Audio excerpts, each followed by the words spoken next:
দরিদ্রের বিপ্লবও তার প্রতিকার। অপরাহ্নের কাজ অত বেশি রৌদ্র থাকিতে আরম্ভ হইল।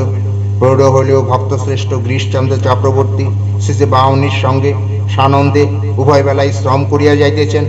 কথায় কথায় শ্রী বাউনি বলিতে লাগিলেন, দরিদ্র লোকেরা যে দেশ ও সমাজের মধ্যে বিপ্লব উপস্থিত করে তার কারণ অবস্থাপূর্ণ লোকেরা এদের দুঃখ দূর করবার জন্য কিছুই করে না, অথবা দুঃখ দূর করার জন্য যে চেষ্টা অদরিদ্ররা করে তার পশ্চাতে নিঃস্বার্থ ভাব থাকে না।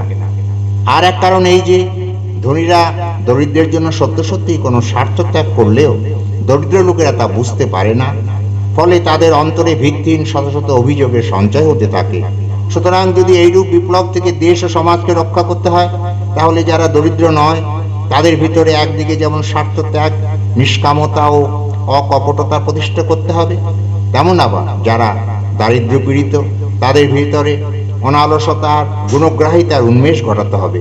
এই দুইটি কাজ যদি যুগপৎ করা যায় তবে দেশ বা সমাজকে আসন্ন বিপ্লব থেকে রক্ষা করা সম্ভব হতে পারে।